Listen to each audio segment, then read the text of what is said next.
Hola, ¿qué tal? ¿Cómo están? Bienvenidos a un episodio más de Tifoso. Hoy un grandísimo invitado, Efraín el Chispa Velarde. ¿Cómo estás, Chispa? ¿Todo bien? Pepe, encantado de estar aquí. Muchas gracias por invitarme. La verdad que es un programa que sigo y bueno, encantado de platicar con todos ustedes. 36 años ya, Chispa. ¿Qué sigue para el Chispa Velarde? 36 años nada más. Mira, mi idea era seguir jugando. Terminé contrato en diciembre con Pumas. Tenía plena confianza que iba a haber una renovación, una extensión de contrato y no se dio por diferentes circunstancias. Y ahorita todavía no doy el paso por completo, pero me sigo preparando. Me voy a meter al Johan Cruyff, ya empieza ¿Sí? En pocos días. Sigo haciendo cursos. Hice un curso de scouting en el MVP. Y bueno, me sigo preparando en todos los sentidos para lo que venga en mi carrera. Me gustaría seguir ligado al fútbol. Pero ahorita también disfrutando mucho la familia después no de 18 años de profesional, desde los 12 años estoy haciendo lo mismo, ¿no? Entrenando y fines de semana jugando. Entonces, vida familiar y vida social ha sido poca y ahorita mis hijos ya son 10 y 12 años, ya están en una edad pues más grande donde tengo que disfrutarlos al máximo.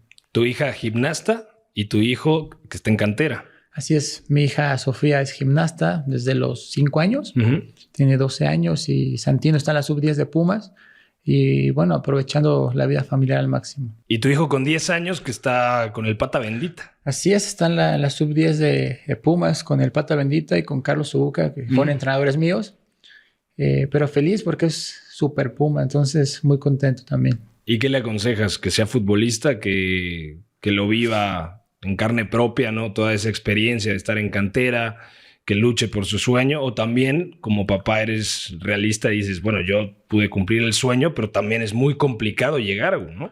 Sí, bueno, tú sabes, Pepe, que para llegar a primera división es una aguja en un pajar.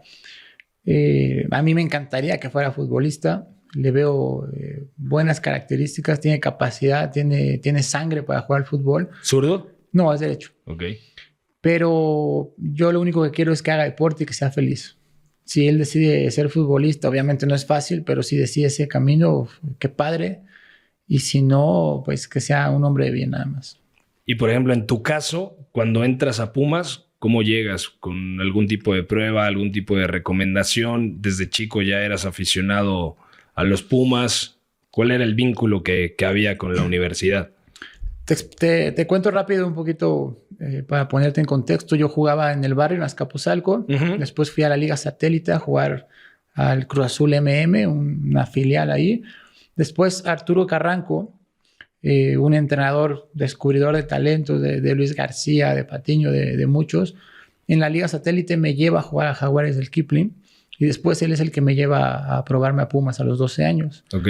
Y ahí empecé en Pumas a los 12 años, me probé con 1,000 niños, 1,500 niños, nos quedamos 20. Y bueno, es el embudo de cada semestre, ¿no? Del recorte y después que llegan muchos futbolistas. A mis papás ni por aquí les pasaba que yo iba a ser futbolista. A mí en ese momento como que me cayó el 20, ya dije, oye, esto está padre, me gustaría, pero no es tan fácil porque no nada más es de jugar los fines de semana. Y ahí empezó mi camino en fuerzas básicas hasta los 17 que me sube Hugo Sánchez al primer equipo. ¿De chico ya jugabas de lateral o te reclutan y eras...? De chico yo era extremo izquierdo. Ok. Cuando llego a Pumas era extremo izquierdo, goleador, con mucha calidad. Y después quién sabe qué pasó con esa calidad. Es que tú sabes que en Pumas se necesita algo más que calidad. Y conforme fui subiendo de categoría, se fue complicando más las cosas. Llegan muchos niños de mucha calidad. Y poco a poco fui yendo para atrás hasta que llegué al primer equipo de lateral izquierdo. Dices Hugo Sánchez, te debuta Sí. y aparte tú eres parte de ese equipo bicampeón, ¿no? Porque el primer partido en primera división te debutan y marcas gol. Soy un afortunado, Pepe, porque sube al primer equipo. Era una camada de futbolistas impresionante porque antes no había casi chavos. Yo era el más chavo del equipo con 18 años y el que le seguía de joven estaba Hugo Sánchez Portugal, en paz descanse, con 19, pero después creo que venían los picolines con 21, 22. y párale de contar. Hoy en día, pues la mitad de los equipos son jóvenes. Bueno, debuto con 18 años en la última jornada de ese torneo en el 2004 contra Monterrey. Íbamos perdiendo 2-0, nos expulsan al Pareja y a Hilton. Bruno Marioni ese día mete gol, queda campeón de goleo. Joaquín Beltrán mete el 2-2 y yo meto el gol de la victoria de Palomita en 3-2. Debut soñado y es un día que me marcó de por vida. ¿Qué te dijo Hugo Sánchez antes de debutar? Me dijo, chaval, disfrútalo mucho, es tu oportunidad. Haz lo que sabes hacer, lo que haces normalmente en los entrenamientos y rómpete la madre, casi así me dijo. Y era un día muy bonito porque fue sábado a las 5 de la tarde.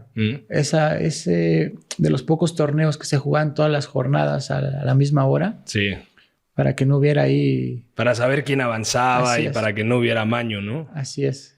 Y fue una tarde espectacular que cerró con broche de oro. Marcas el gol y ¿qué te dice ya en el vestidor, Hugo? Para empezar el festejo, yo salgo corriendo como pollo sin cabeza y voy directo hacia él. Y él me recibe con los brazos abiertos, nos dimos un abrazo fraternal y fue algo de lo que todo el mundo se acuerda. Llegué al vestidor, me dijo, felicidades, chaval, qué padre. Encima en la transmisión, no recuerdo el nombre de la persona que estaba narrando el partido, pero cuando meto el gol dice, al más puro estilo del maestro. Entonces también a él se le quedó grabado y de hecho ese día debuta su hijo. También lo debuta, faltando creo que 5 minutos para que acabara el juego. Entonces fue una tarde redonda. ¿En cantera ya entrenabas con el primer equipo o a veces te bajaban a la 20 o a la 18 o ya estabas plenamente con el primer equipo entrenando en el día a día? Cuando yo subo en el 2003, Pepe, juego un partido amistoso y después en diciembre me llama Hugo a hacer pretemporada junto con Pablo Barrera. Fuimos a la pretemporada y solamente me quedé yo. Yo estaba antes no era la sub-20, era la juvenil. Ah, cierto. Que jugaba antes, ¿no? Jugábamos antes, así es. Sí, entonces, del primer equipo. Entonces yo de ahí, de la juvenil, di el paso a primer equipo. Aunque antes la segunda división era de mayor importancia y la tercera división. Entonces ahí como que viví muchas críticas por parte de los futbolistas de segunda división y tercera división, de que por qué me habían saltado ese proceso, entre comillas. Entonces yo subí y me quedé fijo en el primer equipo desde que subí. Salí todos los partidos a la banca, debuté. Pero bueno, mi competencia era Jaime Lozano y Gonzalo Pineda, y los dos en selección mayor en ese momento. Era muy complicado que tuviera más minutos. De mi debut, después tuve creo que un partido previo al bicampeonato y después también otro semestre muy complicado. O sea, tardé en volver a jugar, pero siempre me mantuve ahí. Obviamente, cuando no te ocupaban, bajabas a jugar con la juvenil o con la segunda división. Y ahí para ganar rodaje, ¿no? Sí, para no perder ritmo, pues si no te iban a ocupar en el primer equipo, aparte era una plantilla vasta. Sí. Eran 25, 26 jugadores ya hechos, ya con mucha jerarquía. Empiezan a salir algunos elementos y es cuando, digamos que se abre el hueco, ¿no? Para que empieces a tener continuidad con el primer equipo. Así es. Bueno, un poco antes estaba también Manuel de la Torre. Entonces eran 3 laterales en competencia. Aunque Jimmy no era nominal y Gonzalo no era nominal, ahí es el lugar donde estaba compitiendo con Hugo Sánchez porque estaba Hilton arriba y de condición estaba Leandro. Entonces los dos competían en la lateral junto conmigo y Manuel de la Torre.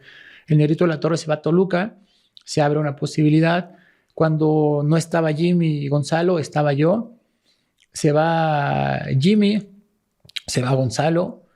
Y ahí hubo un momento en mi carrera que estuvo muy complicado porque no confiaban en mí y trajeron al Bala Salinas. Sí, me acuerdo. Fue algo criticadísimo, muy criticado. Y más allá de la crítica, tú dices, oye, pues si me tienes a mí, que en teoría soy el que sigue, traes a alguien.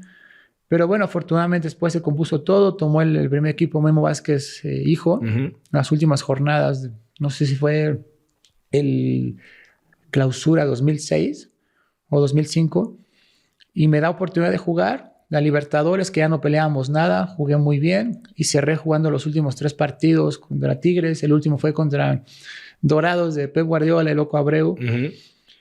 Y ahí me gané la oportunidad. Llega el Tuca Ferretti y desde ahí no solté la titularidad. ¿El Tuca fue el entrenador más importante en tu carrera? Más importante y el mejor entrenador que he tenido. ¿Por qué? Porque hoy en día, con la edad, con la experiencia, entiendes por qué él era así. A lo mejor era el extremo, pero es alguien que se sigue preocupando y sigue ocupando en crecer, en mejorar al futbolista. Se quedaba contigo si te hacía falta algo. Todos los fundamentos defensivos y ofensivos también. Es muy criticado a veces porque es muy defensivo.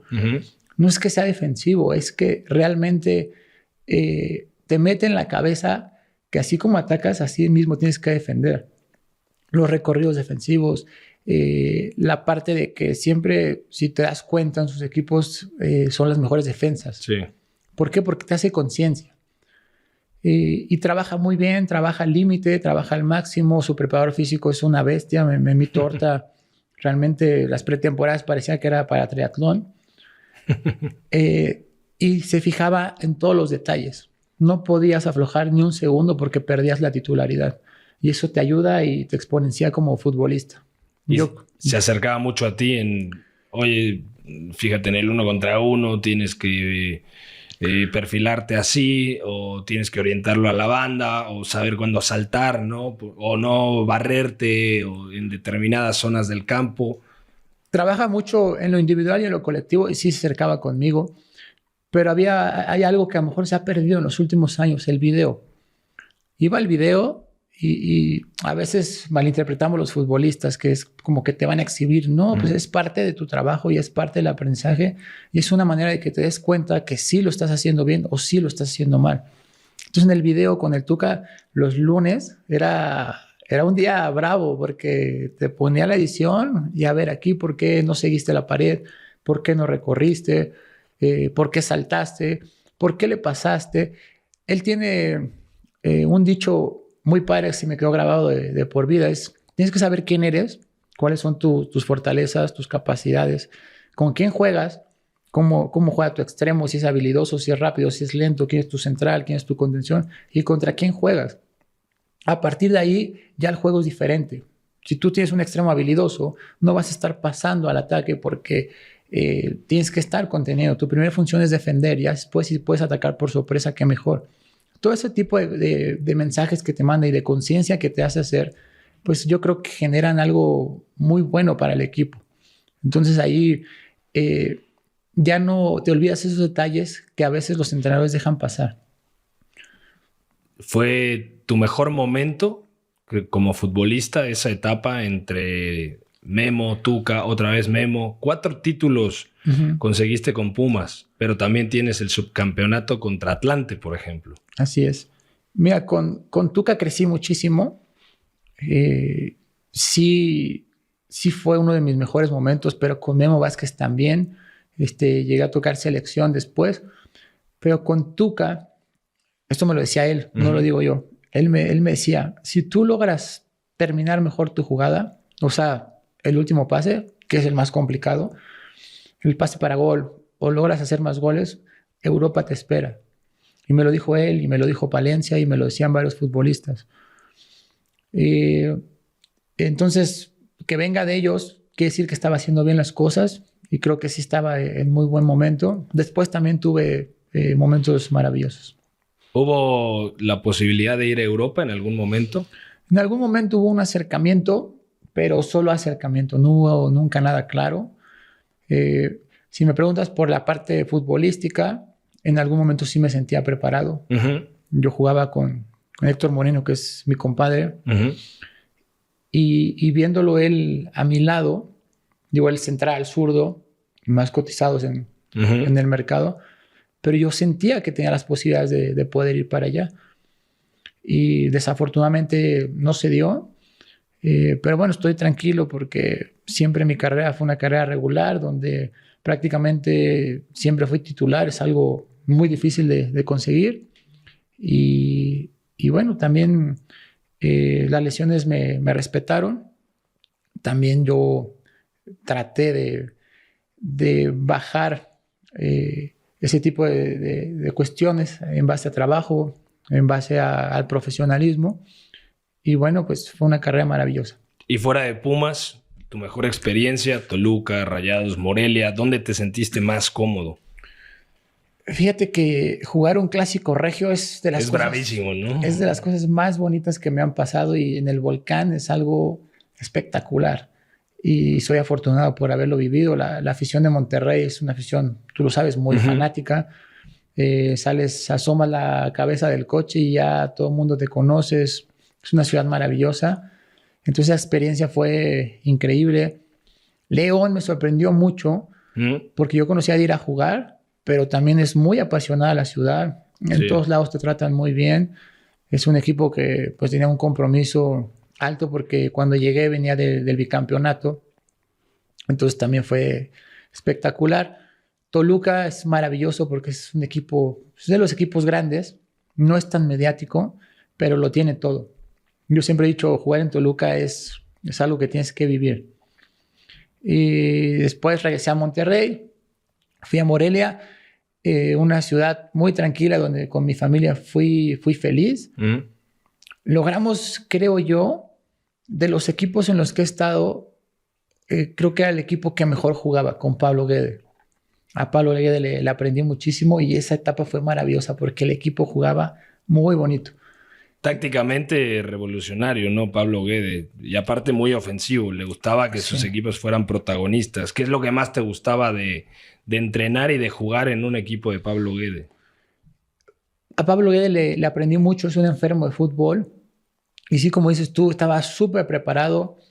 Estaba obsesionado con cómo le vamos a hacer daño al rival o cómo podemos perder el partido.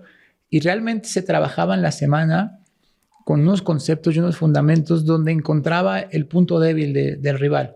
Pero eran trabajos arduos, eran trabajos de verdad, que hasta a veces te ponía más futbolistas rivales y no podías ni siquiera encontrar a dar 2 o 3 pases. Pero llegaba el partido, salías con una seguridad, Pepe. Pocas veces yo tuve entrenadores que te hacían sentir eso en la semana, que salías al partido con una seguridad de que todo iba a estar bien. El plan de juego era increíble. Entonces es alguien al que le aprendí muchísimo y aparte daba gusto porque jugábamos. Y si le añades a eso que siempre le metí incertidumbre al futbolista. El futbolista no sabía si iba a jugar o no. A lo mejor sí ya 2 días antes del juego ya se plantaba el equipo titular. Pero si no andabas ese día, cambio de casaca. Entonces también no te podías relajar ni un segundo.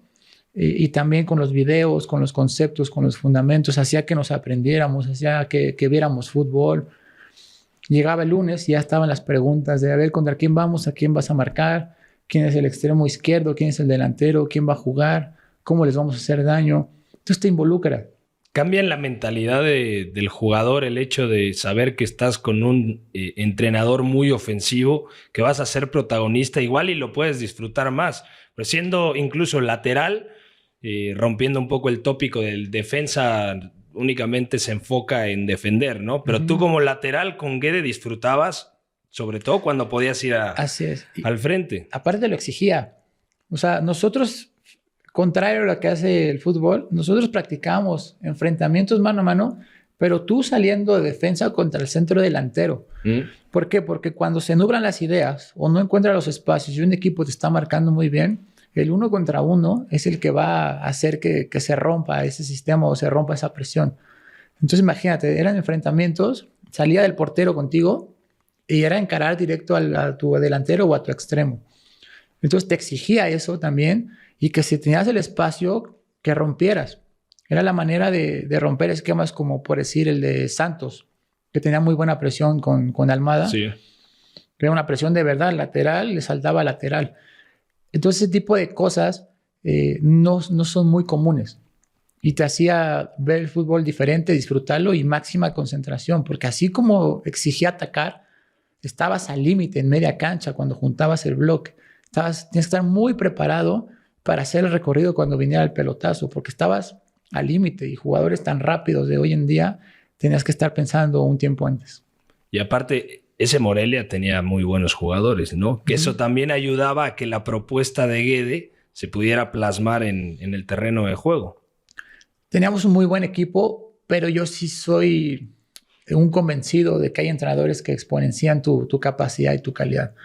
Por si Aldo Rocha, creo que ahí creció muchísimo. Sí, ahí realmente conocimos a Aldo Rocha en un nivelazo. En su máximo esplendor, pero fue mucho porque Pablo Guede lo hacía jugar de una manera, hasta lo hacía atacar y hasta le decía vas a meter goles y lo convencía y lo hizo. El Quick Mendoza también anduvo muy bien. Es que en general el equipo, todos andaban muy bien. Lamentablemente no llegamos a la final contra América, que por un empate y por la posición en la tabla, pero les dimos un baile allá en Morelos increíble. Pero sí, con Pablo aprendí mucho. Es de los mejores entrenadores que he tenido. Y de los mejores jugadores con los que has compartido el terreno de juego, si tuvieras que hacer una lista de 5 futbolistas que dices, se te puede escapar alguno, ¿no? Pero que te impusieran demasiado como compañero. Mira, te voy a hablar de Pumas. Darío Verón para mí fue uno de los mejores centrales que ha venido. Una bestia, aparte de una seguridad. Yo era lateral, jugamos 10 años juntos y era increíble en el mano a mano. Nadie le ganaba por arriba, nadie le ganaba. Era rápido. Quizás a veces pensabas que no era tan bueno en su salida, pero lo hacía espectacular. Aparte tenía gol. ¿Quién más puede ser? Cuando salgo de Pumas, lo que me impresionó es que yo conocía a jugadores cracks. En Pumas es una escuela de que todos parejos, un equipo de hombres, que vamos a trabajar como equipo, en conjunto, y a partir de ahí vamos a ganar partidos. Cuando voy a Monterrey, me encuentro a Chupete Suazo, me encuentro al Chelito Delgado. Chelito Delgado, que yo lo marqué en su mejor momento cuando estaba en Cruz Azul. Entonces, eran futbolistas que tú los veías en entrenamiento y a veces hasta decías displicentes. Se sabían buenos, ¿no? Pero se sabían buenos. Yo decía, ¿pero por qué así? Pero llegaba el día del partido y te resolvían. Ese tipo de futbolistas, ¿qué les dices, Pepe? Es bien complicado. ¿Qué les decía el entrenador? En ese momento estaba Buse, ¿no? Estaba ya Carlos Barra. Carlos Barra, sí. Sí, pero sí, obviamente son un poquito más relajados con ese tipo de futbolistas. Yo no lo entendía, al día de hoy lo entiendo. No está bien, pero... Es normal, ¿no? Es normal. Guiñac es indiscutible lo que ha hecho en los últimos años. Y hay uno que me encanta, que jugué con él ya en su última etapa, Ciña, no, fuera de serie. Aparte un profesional, alguien comprometido, alguien que se ponía la playera y quería conseguir campeonatos. Y se me escapan varios, Pepe, pero sí son futbolistas que me marcaron y que soy un afortunado de haber convivido con ellos. Y defendiendo, o sea, rivales que ya sabías a los que ibas a enfrentar y tenías... ¿Complicados? Sí. El Chelito fue uno de ellos muy difícil. Me tocó Avilés, también es súper complicado, es muy habilidoso, es alguien que aparte piensa mucho. En esta última época, Mena es alguien, es que son jugadores que no nada más son habilidosos, técnicos, que tienen buen pase, ¿no? Que interpretan muy bien la jugada. A veces ni siquiera les puede llegar a marcar. Ya están 2 contra 1, ya tocaban el balón. Y pues, todos los extremos, Pepe, cuando tú te das cuenta que quién viene el fin de semana, o te toca muy rápido o muy habilidoso, o alguien que interpreta muy bien el fútbol. ¿Y con alguno que te calentaras? O sea, que ya... Con Mena me calentaba mucho. En su momento con Auche siempre terminábamos peleados con Gaby Auche. Después fuimos compañeros en Toluca. Y bien chistoso porque el primer día que nos conocimos me dice, bueno, ya somos compañeros, ya tenemos que andar bien, ya no nos vamos a pelear. O sea, ya te reconocía, ¿no? De los roces constantes, ¿no? Como rivales. Así es. ¿Sabes quién también me tocó de chico y fue mi compañero? Pablo Barrera. Era una bala. Pero yo creo que fue mi mejor entrenamiento tenerlo a él. Totalmente. Cuando empezaba, porque es increíble el cambio de ritmo, la inteligencia, el centro que tenía. Entonces con él siempre competía y eso también elevó mi nivel. Nunca le dijiste a Pablo, ¿por qué no te quedaste en Europa? Después lo volví a tener en Monterrey. Uh-huh. Sí le comenté, ¿por qué no te quedaste allá? Pero también son cosas que uno no entiende y habría que estar en sus pies para saber exactamente por qué fue la decisión. Tenía nivel para jugar donde quisiera, Pablo. De sobra. De los mejores compañeros seguramente que tuviste en el 1 contra 1, ¿no? Cómo trazaba esa diagonal rapidísimo, el cambio de ritmo. Tiene una jugada muy padre cuando recibe de espaldas, salía por el balón y se la cacheteaba con la parte externa y quedabas fuera de circulación tú como defensa, porque así de primera te dabas así la vuelta, tú le das la vuelta a la glorieta y él ya estaba unos metros adelante, pero sí un cambio de ritmo. Ese centro que tiene por adelante, de que nada más la tira larga y centra, lamentablemente no tuvo más momentos en Europa, pero sí yo creo que tenía la capacidad. Si el Chispa Velarde de 2023 regresara a 2004 cuando debutaste y le tuviera que dar un consejo, ¿cuál sería? Que fuera más descarado. Yo siempre fui un jugador muy obediente tácticamente a la orden del entrenador.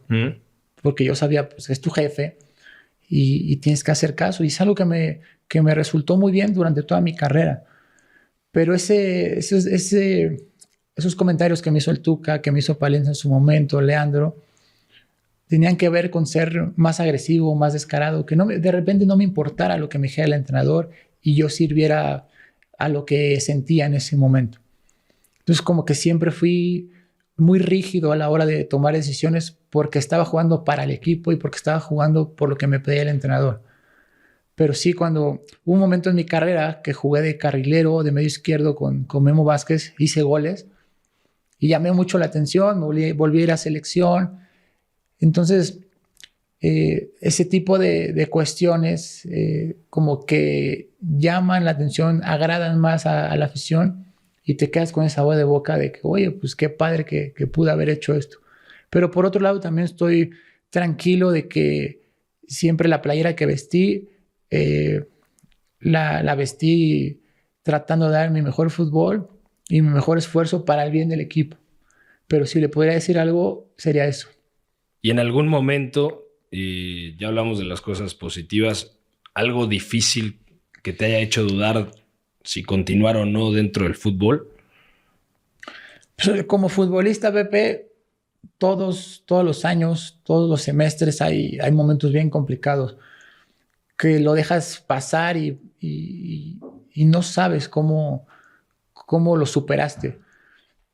Te menciono algunos.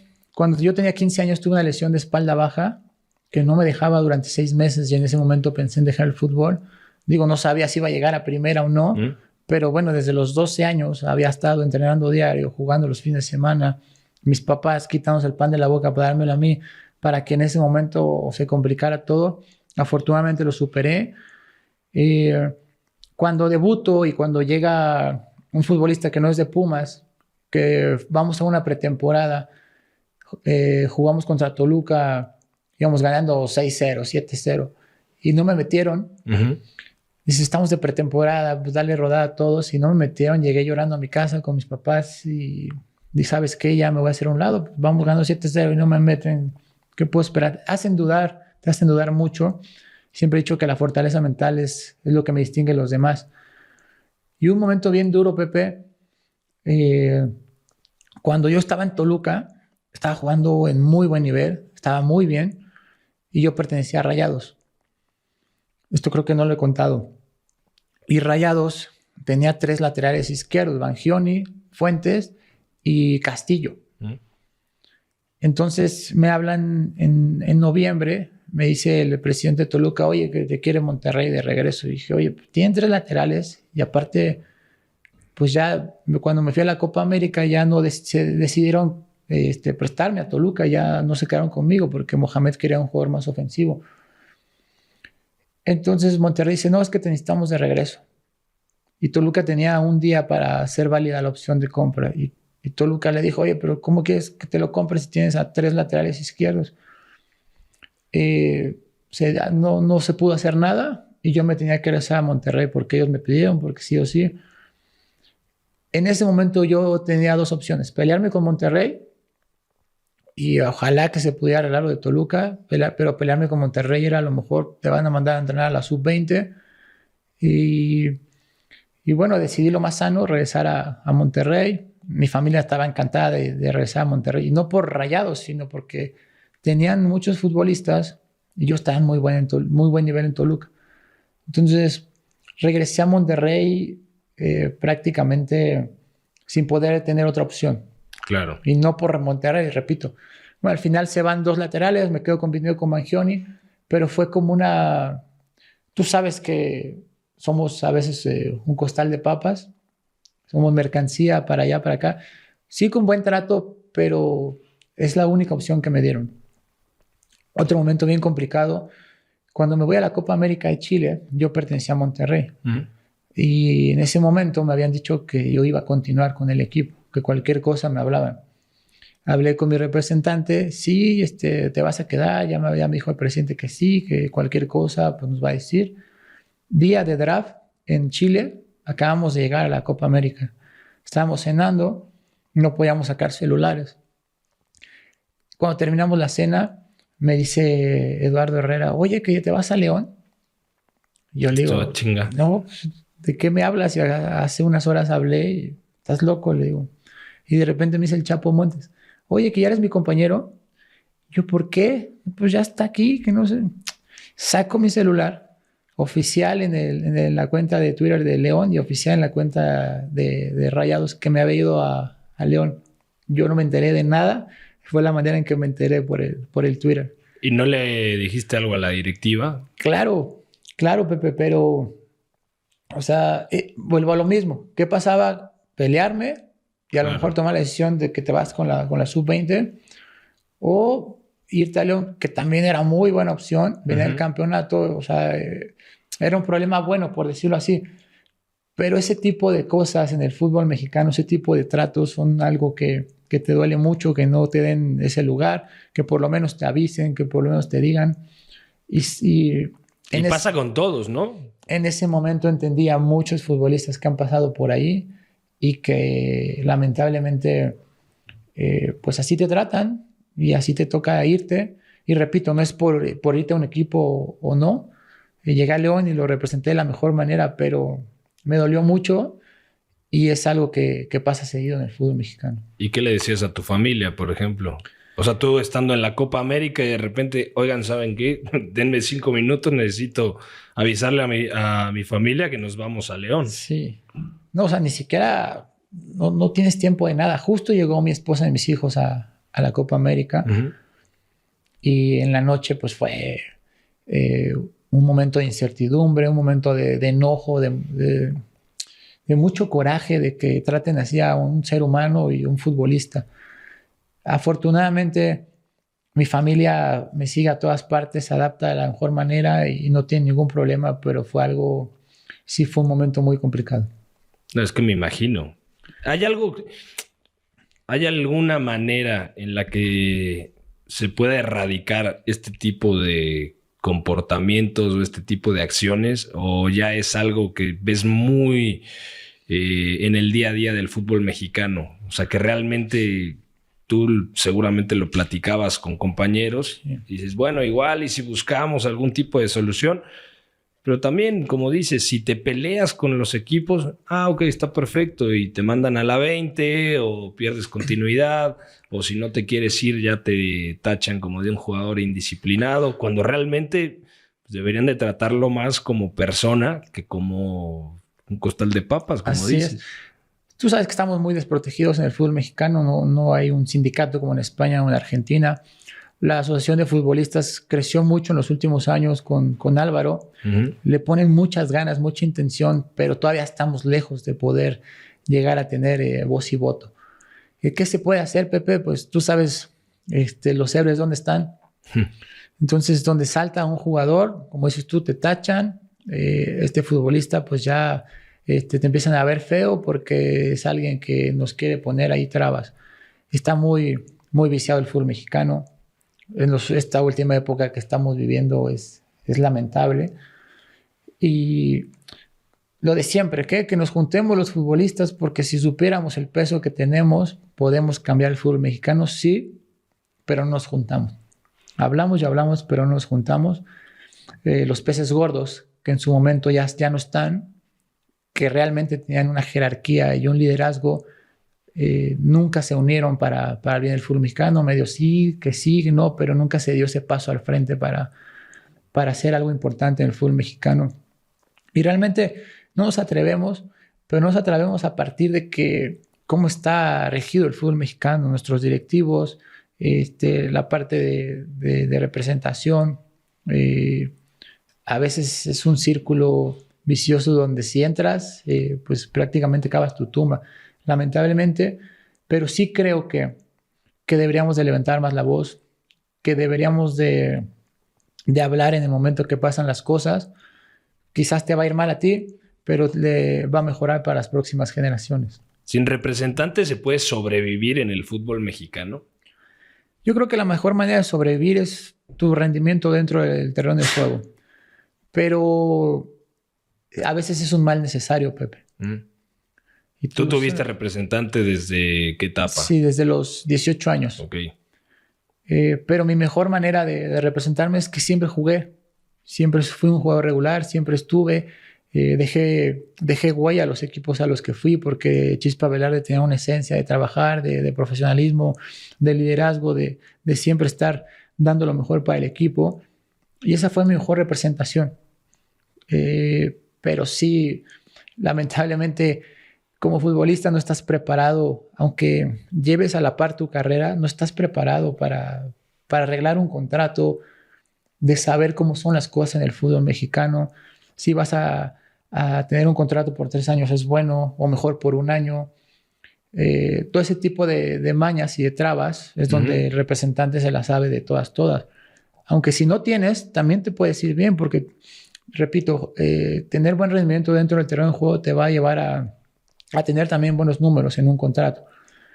Pero está tan viciado que a veces no me consta, pero ese negocio de que yo representante voy a traer a varios futbolistas en esa posición, terminan tapando alguna salida tuya o un contrato mejor.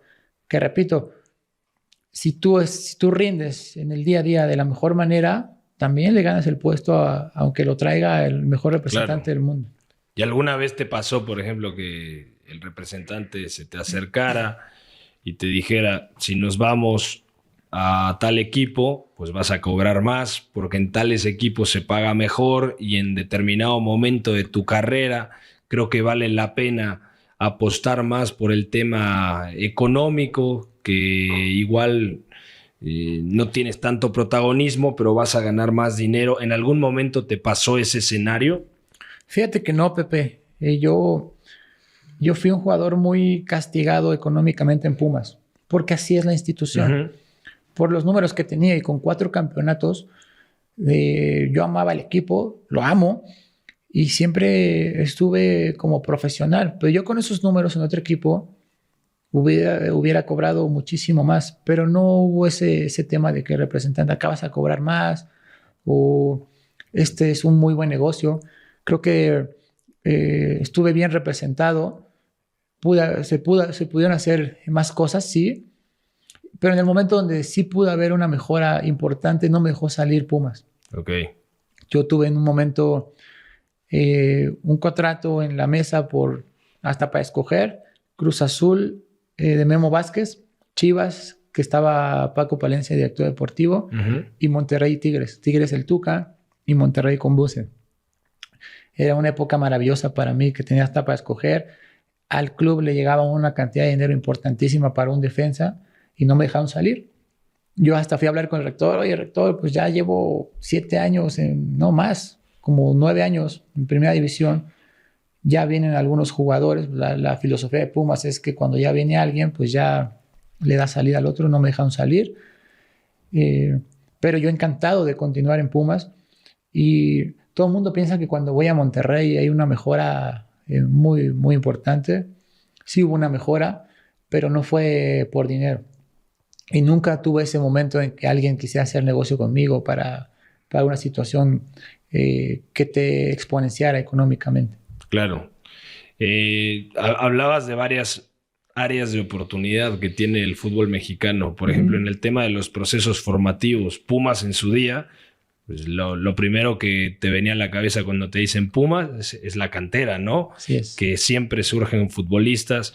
Tú eres categoría 86, llegaron 2 de aquella categoría. Por ejemplo, yo soy 88 y llegó Efra Juárez, Héctor Moreno, estaba Larenas, estaba Chava Medina, Fernando Navarro es 89, que mucha gente no sabe y es canterano de Pumas, jugaba de centro delantero Feri, pero pues normalmente Pumas era la cantera y luego 3 o 4 refuerzos de calidad, ¿no? ¿Qué ha pasado, Así por ejemplo, con Pumas? ¿Se ha dejado ese trabajo un poco de visoreo? Yo creo que, Pepe, que el mundo ha cambiado, el fútbol ha crecido, los otros equipos han crecido en infraestructura, en visión, en una mejor manera de llevar sus fuerzas básicas. Creo que Pumas se quedó estancado porque a Pumas le llegaba todo solo. No había necesidad de hacer absolutamente nada. Todo el mundo quería ir a Pumas porque era el que debutaba a los futbolistas, porque era la base de la selección. Te hablo de muchos años atrás de mí. Pero incluso cuando yo estuve, todo el mundo quería ir a Pumas. Salía la visoría en el periódico. Sí. Y llegaban miles de niños a probarse. Después, los demás equipos fueron creciendo, se llenaron de visores, te dan mejores oportunidades de llegar a los equipos con buenas instalaciones, con una buena casa club, con una buena alimentación. Pachuca creo que se lleva hasta la familia completa a veces cuando ve un buen prospecto. Santos está trabajando de maravilla. Entonces Pumas, cuando yo estaba en fuerzas básicas, yo tenía entrenadores muy buenos, exfutbolistas que habían sido seleccionados, mundialistas, que me enseñaron muchísimo. Entrenábamos en canchas de tierra. O sea, llegar a primera división sí era como muy respetable. Tenías una muy buena formación, o sea, hasta Muñante y Caviño fueron mis entrenadores. Y ese proceso de reclutamiento a Pumas se le daba solo. Después se empezó a repartir el pastel para varios lados. Muchos entrenadores dejaron la institución y yo siempre he dicho que Pumas no puede tener un proyecto a largo plazo porque se corta, que cada 4 años cambio de rector, cambio de directiva. Entonces el proceso que dejó esa directiva, llega una nueva persona a la cabeza con nuevas ideas, una reestructuración, se corta el proceso anterior. Entonces, ¿cómo le haces? No hay una forma... No hay continuidad. No hay continuidad, no hay una directriz a largo plazo. Empezando por eso, no se puede crecer. Y después sí, la calidad de los formadores siempre es un área de oportunidad en el fútbol mexicano, pero hoy en día es donde se tiene que crecer. El mundo cambió con los chavos de ahora. No es el mismo chavo como cuando fui yo o generaciones anteriores. No tenías un hambre de triunfo donde sabías que era la única oportunidad. Me decía Memo Vázquez, papá, que si a los 17 años no debutaba en primera división, me tenía que dedicar a otra cosa. ¿Por qué? Porque eso pasa en Argentina. Si el futbolista a los 17 años no debuta, ya se tiene que ir a trabajar de otra cosa. Entonces esa mentalidad que tenía yo de llegar y hacer valer mi lugar y respetar también la jerarquía del jugador ya hecho, cambió. Y no quiere decir que esté bien o esté mal, porque hoy en día hay muchas distracciones. Los niños de ahora piensan totalmente diferente. Yo hubo un momento donde, o lo sigo pensando, y es de las cosas que me pegan mucho, que quiero a veces que el chavo tenga esa hambre, tenga ese respeto, se gane el lugar, viva para el fútbol y no quiera vivir del fútbol, que comulgue con mis ideas, pero a lo mejor estoy equivocado, porque ellos ya es diferente, a lo mejor yo soy el que me tengo que adaptar a ellos, ¿no? Entonces encontrar ese equilibrio hoy en día es bien difícil, pero sí, un área de oportunidades, mejores formadores, pero que realmente estén preparados, mejores sueldos, porque sí. Eso.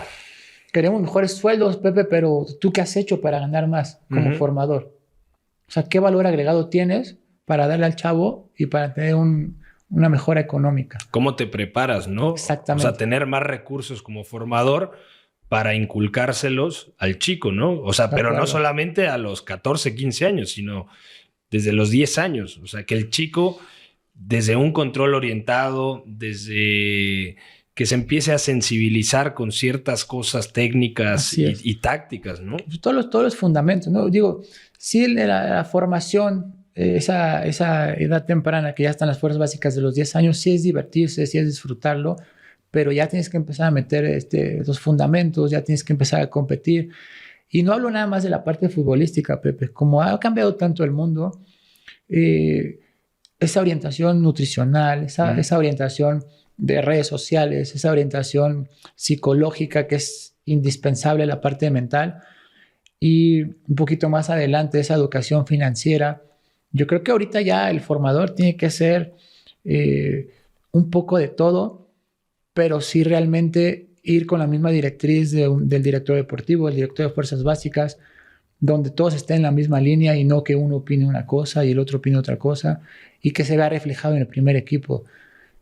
Es un área de oportunidad, sí, la formación, que nosotros como futbolistas mexicanos hagamos valer nuestro lugar, porque sí es muy fácil que digamos, es que nos tapan el lugar porque traen extranjeros. Sí, a lo mejor es verdad, pero si yo en el vestidor me hago fuerte con los mexicanos y respeto mi lugar, entregándome al máximo cada día y siendo un jugador más completo, pues que venga el que tú me digas y yo le voy a ganar ese lugar. Pero doblamos las manos, Pepe, no nada más a nivel directivo, también como futbolistas. Tenemos que hacer valer nuestro lugar en donde debe ser, que es dentro del terreno de juego. Y de eso hay muchísimas cosas que no terminaríamos de hablar en el programa. ¿Te llama la atención el tema de la formación? O sea, para que des ese siguiente paso, o sea, una vez retirado, no sé, enfocarte a entrenar o a formar niños a temprana edad, ¿es algo que te gustaría? Sí me gustaría, veo a los niños y a veces me enamoro. Mi mamá es maestra de primaria, a lo mejor de ahí traigo esa parte, pero también ahorita que pues que no estoy jugando, que he tenido una carrera muy larga, lo que me gusta es pues el primer equipo, ¿no? Claro. Pero aprender, me tengo que preparar, pero a veces cuando volteo a ver a los niños sí me gustaría, porque creo que puedo aportar muchas cosas.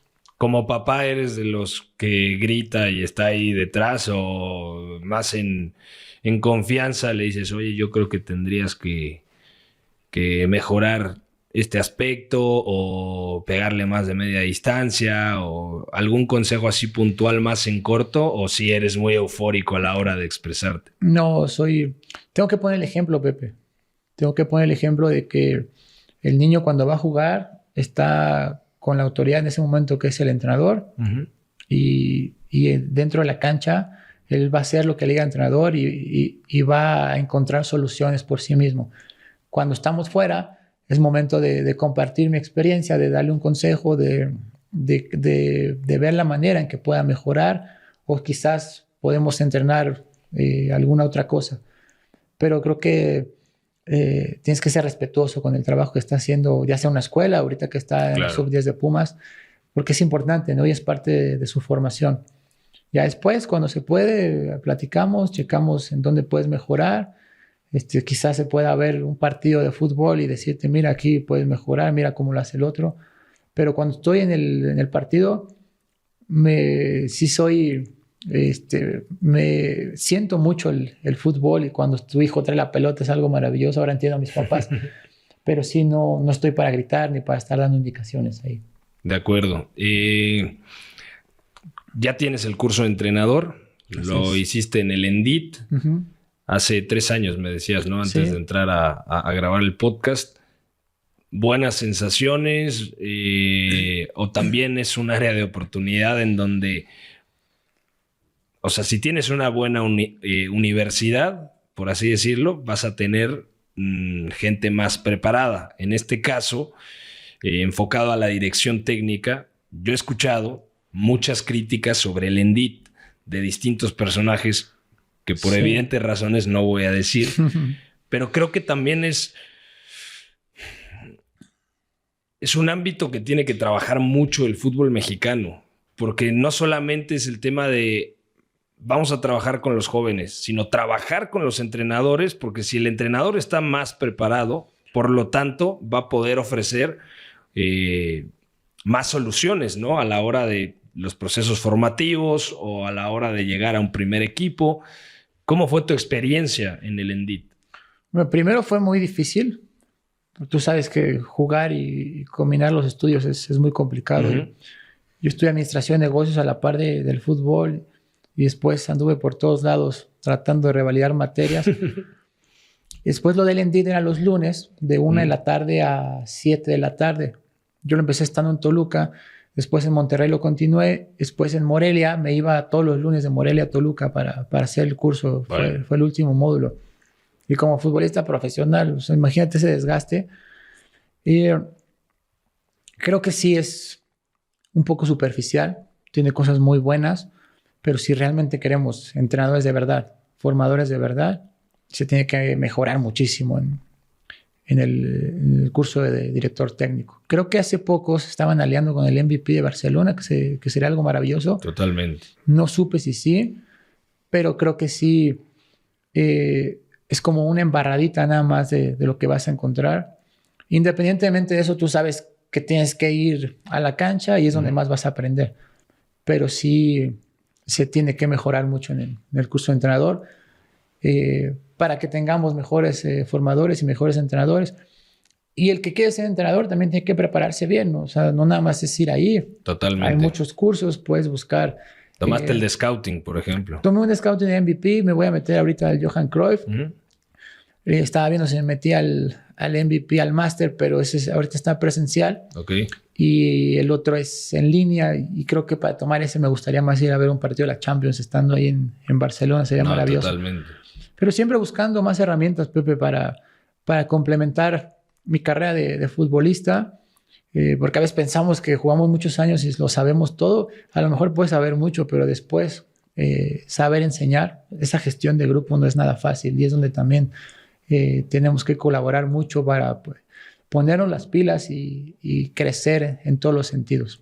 El futbolista normalmente tendría que ser humilde, ¿no? Para aprender ciertas cosas, porque no por jugar ya sabes todo, ¿no? O sea, como dicen, no por ser, como dice Arrigo Sacchi, no para ser jinete tuviste que haber sido caballo.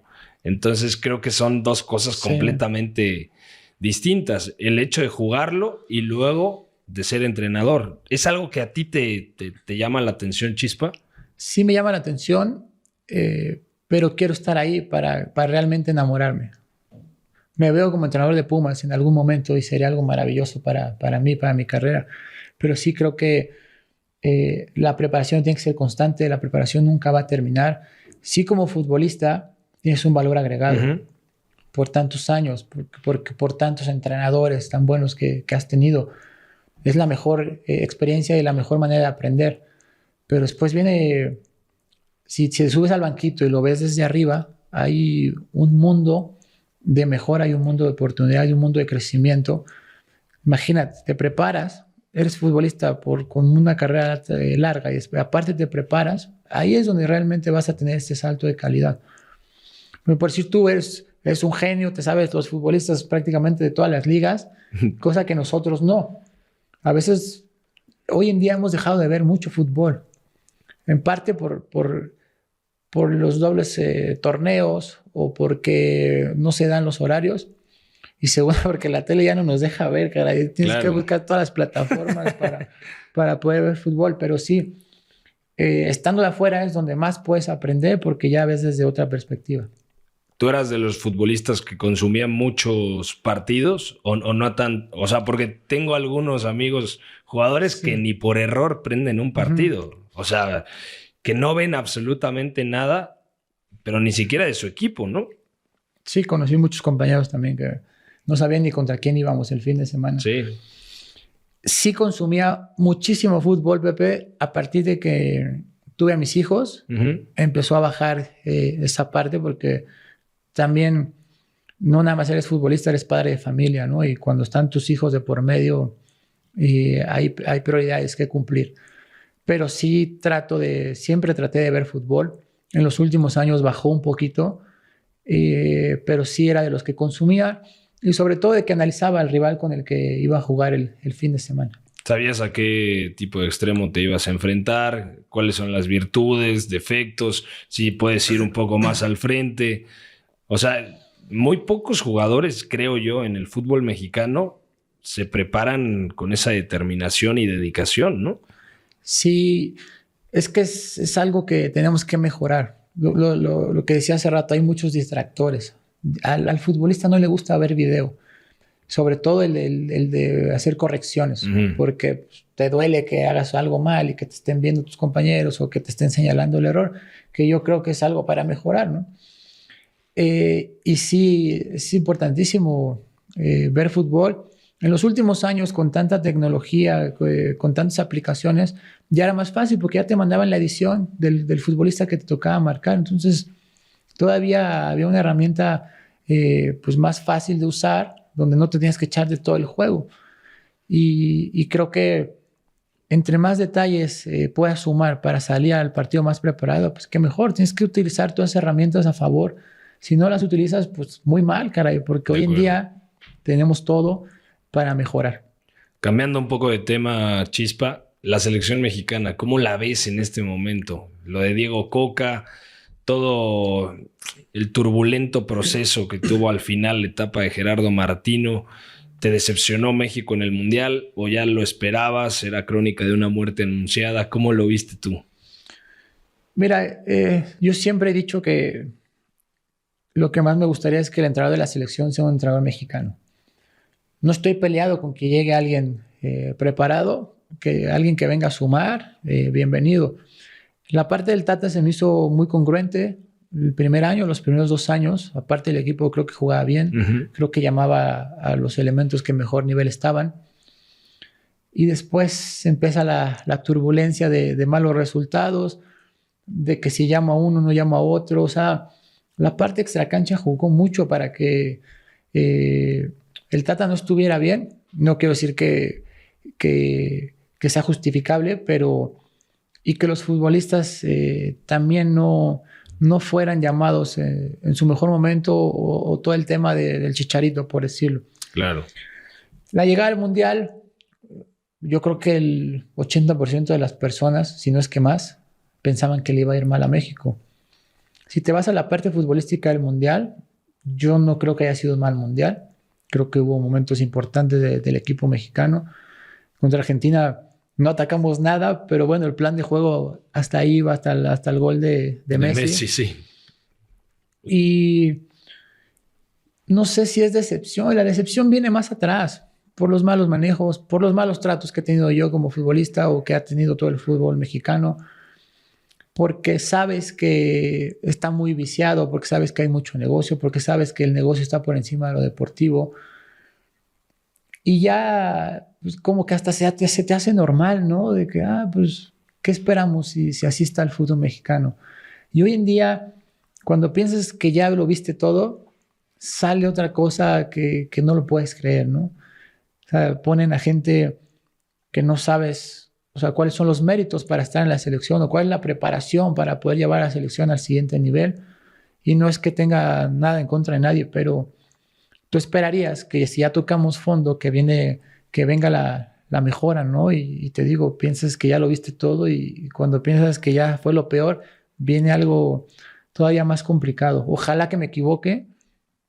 Diego Coca es muy buen entrenador. No sé si yo lo contemplaba dentro de mis candidatos para estar en la selección. ¿Cuál te gustaba a ti, Chispa? Es que como tuve al Tuca, a lo mejor ya está un poco anticuado para la gente de ahorita, pero creo que alguien que iba a poner un golpe de autoridad con los futbolistas, de poner los pies en la tierra y de partir de las bases para empezar a sumar. Quizás Nacho Ambriz por el hecho de que es mexicano. Jimmy Lozano no lo veía mal, aunque era una apuesta arriesgada porque todavía no tiene tantos años de experiencia. Y te soy sincero, hoy en día no veía un candidato fijo como lo veía años anteriores, donde estaba muy marcado que llamaran a este o al otro. Miguel Herrera, pues creo que hace muy bien jugar muy bien a los equipos, pero esa mancha creo que va a estar con él de por vida y sería muy difícil que todos estuviéramos en el mismo tren. Claro. Y bueno, por ponerte algunos candidatos, pero sí, o sea, la cosa ya no empezó mal, empezó bastante mal. Todo el mundo está en contra de esas decisiones. Entonces, no, y es complicado con el entorno completamente adverso. O sea, México va a arrancar el proceso mundialista con muy poca aceptación, ¿no? De acuerdo. O sea, ya el último año con el Tata era de poca aceptación. Después del Mundial no se califica, pues menos. Y con estas decisiones, aparte, ya estamos calificados al Mundial. El verdadero nivel de México, veremos cómo está, porque esa calificación te genera una incertidumbre y te genera, pues, que estés más concentrado. Ahorita vamos a ver cómo es el proceso. Bueno, vamos a ver, ojalá que no. Si llega Diego Coca al Mundial, como están las cosas, si los resultados no son los adecuados y con la turbulencia que hay, todo puede pasar hoy en día. Y también jugaste Libertadores, o sea que es algo que yo creo que te daba muchísimo como futbolista y que es importante retomar, ¿no? Muy importante ese roce con Sudamérica para que crezca el futbolista mexicano. Jugué muy poquito de Libertadores, de hecho fue la peor Libertadores, creo que sí, mexicano. Pero era un roce increíble, ¿no? Ir a Sudamérica a jugar a Porto Alegre, a la altura de La Paz, en Argentina ni se diga.